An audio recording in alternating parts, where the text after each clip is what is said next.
You're listening to the Integrative Health Simplified podcast with Kari, Coody, pharmacist turned integrative health practitioner. Here we talk all things straightforward and honest when it comes to holistic health and simplifying your best steps forward while eliminating all the gimmicks and confusion. Leave the overwhelm at the door and get ready for impactful action steps that get to the real root of your issue and actually move the needle in your health. Let's dive into the show. Hey there, and welcome back into Integrative Health Simplified podcast. I am so glad that you're here. We are continuing in this series on women's health, fact or fiction. And if you have not listened to some of the previous episodes, we have just talked about a lot of different subjects as it pertains to women's health. And I'm really excited to talk about this particular one, and that is just hormonal changes. Like, as we get older, what is normal? Because I think a lot of times we can fear what's going to happen, like menopause, perimenopause, whatever different changes come with that. And it can be really overwhelming and confusing and just kind of disheartening. Like, we don't want to get any older, right? And so I want to just share some things with you today. So hopefully you'll just be a little bit more knowledgeable around what's going to happen and less fearful. I certainly don't want you to be scared about what's going to happen, because you want it to happen, right? We want to live to be older, and this is just a normal process of aging as a woman. And so let's kind of dive into what this looks like. I think first is it will be good to just have a good average on age ranges and the different stages of menopause or perimenopause really leading up to.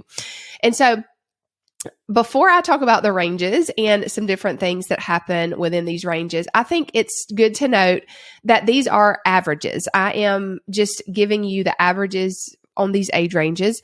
That doesn't mean that something's wrong with you if you're not within this range. And a lot of times what has happened in our past, as far as, if we've had a lot of stress and trauma and just like, all of those types of things happening, sometimes that can push us into these stages earlier.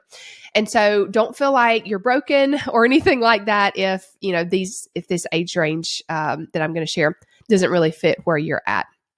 So the first phase would be the very, very beginning of perimenopause, would be about 39 to 44. And so this is when a lot of things just kind of start to shift.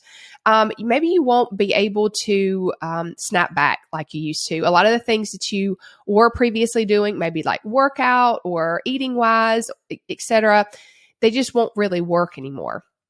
This is because our hormones are starting to shift, like DHEA, cortisol, the way our body regulates insulin, progesterone is decreasing, because sometimes with these shifts, like we might not be ovulating. That's how we produce progesterone. And so with that, it can impact estrogen and the balance between those two. And so a lot of those things that happen, we can see in symptoms like weight gain, breast tenderness, mood swings. Things can just kind of feel off, if that makes sense. Because the ovaries are kind of slowing down, we could start to see like brain fog, cognition not being as sharp. Even digestion can take a change. So these are some of the things that can kind of start happening maybe in this first phase. And then by the second phase, which, still in perimenopause, it would be about 45 to 48 years of age. And this is usually like the most predominant stage of perimenopause that maybe you would think like, oh, this is what everybody's been talking about. Like all of those things that I mentioned, they will just become more prevalent. And so your cycle definitely won't have the same rhythm. Maybe you might have like breakthrough bleeding or heavier bleeding. You might be skipping cycles, sleep issues. Like basically a lot of the things that I spoke about in the first phase, they just become more amplified in this second phase. And so I think the reason why everybody is sort of different when it comes to these different phases is that there are other things that have to be taken into consideration whenever we're thinking about this that play into it. These are things like lifestyle, genetics, and how our genes are expressed, which is epigenetics.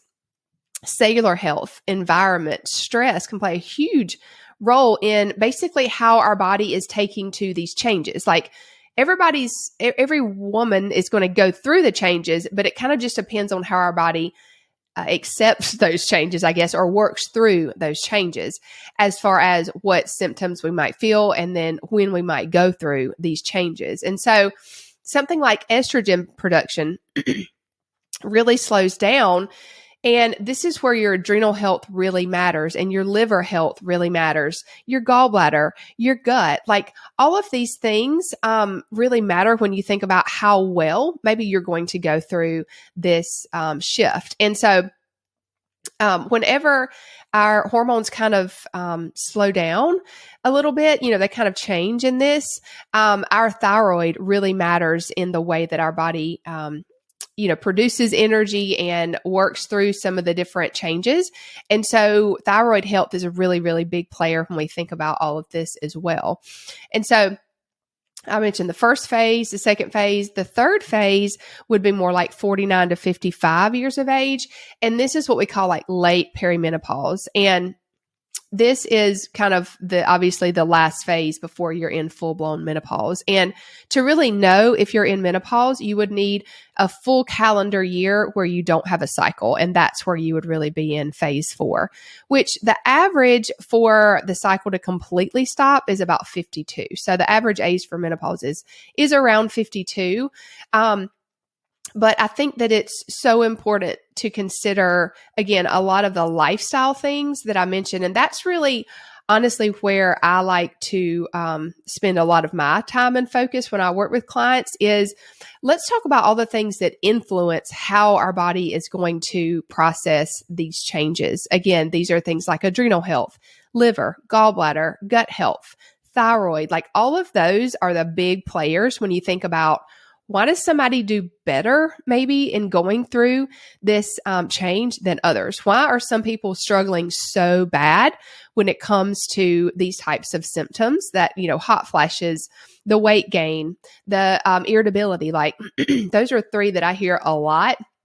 It's because of the things that I just mentioned. And so those are the things that, again, this is going to happen whether we like it or not, right? Our body is going to go through these changes whether we like it or not.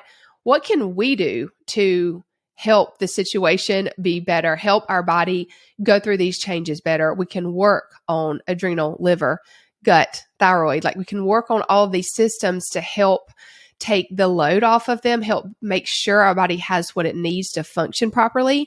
So these systems work like we want them to. And so our body is really primed and ready to go through these changes. And so when I think about what's normal, I just shared, the different phases and what kind of is happening in our body, like things are shifting, different hormones are shifting. Certainly, we have to think about, it's kind of like a second puberty. And when we think about puberty is very much a building up of the hormones in our body. It's building up our body to ultimately be ready to give birth, obviously way later than when we start puberty. But that's really what the shifts are moving towards when you think about puberty. Basically, the opposite is sort of happening whenever we're moving into menopause and we're going through perimenopause. It's kind of a rewind. Our body is more in a catabolic state than an anabolic state. That means a tearing down versus a building up. And I don't mean that in a negative way, like these things that are trying to tear down my body. No, it's just a phase that we all go through, just like we all went through puberty. And just like puberty isn't just a one-time event. I think sometimes whenever, a young girl starts her cycle, like we say she's been through puberty, but actually puberty is about, whenever, probably even a year or two before she starts her cycle, all the way up to 18 to 20. So it's more of like a 8 to 10 year span versus like a one-time event. And sort of the same thing can be said for perimenopause. It's definitely a more of a 10-year thing versus a 1 to 2 year thing. And so just looking at it like that can really help us to be able to work with our body and not be scared by these changes and really just go into this season. If you're I'm right here with you. I'm 40. So if you find yourself at that age and you're just kind of anticipating all these changes like in a negative way, I would encourage you to shift that thinking and just, whenever things start to shift, look at it in a positive way of like, how can I support my body better? Even if you've been doing the same things for years and years and they've worked great and now they're not seeming to work right, don't look at that as a negative thing. Just go with the flow, right? Look at that as a positive way to just support your body differently and just be more informed about what's going on and that this is completely normal. This is not, your body's not broken. Your body is not, it's not beyond repair. Like these things are normal. However, we can help our body go through this change in a better way, in a smoother way, let's say. And so grace is needed. Perspective is everything when you think about the changes that are coming. And this is an opportunity to just step into the next season with grace instead of just, all this scarcity and confusion and then even dread, And so one thing to note on this is that the things that can make this a little bit more confusing to the body is if there are synthetic hormones at play. So like birth control pills, shots, patches, different things like that. Like they can impact detox pathways and elimination pathways, which are really big key when you think about hormonal balance, because we're going to talk about this in an upcoming episode about what does detox have to do with hormones. Our body makes the hormone, uses the hormone, and then it has to detox it out. And so if our detox pathways aren't working properly, that is going to be another thing that is going to affect all the organs that I mentioned earlier that play a huge part in our hormone balance. And so that's going to be really, really key. I'm also in an upcoming episode going to talk about some of the testing that you might want to think about in relation to hormones, but also other things as you age. I think that's really a great thing to think about and just be informed about, because really you play a big part in not getting dismissed by, your doctor, whether that's in the more natural realm or in the conventional space, as far as some of these symptoms popping up and what can you do about it as you do age. I think it's really important to be aware of all these things so that you can, be proactive in your health and really get on top of these things so that you can optimize some of these pathways so that you can go through this shift in the best way possible. And so I'm going to be talking about some of those on a few future episodes. So if that interests you, keep your eyes peeled. I hope that you've enjoyed this episode and just this maybe mindset shift and way of thinking as you get older, what's normal with hormonal changes and what can I do about it, and just not dreading things, right? Perspective really is everything when you think about this. So thank you so much for joining me on this episode, and I'll see you on the next one. If this episode has served you in any way, I would love it if you'd share any aha moments or takeaways over on Instagram and tag me at Kari Coody. And if you haven't already, hit the subscribe button so we can continue to learn and grow together.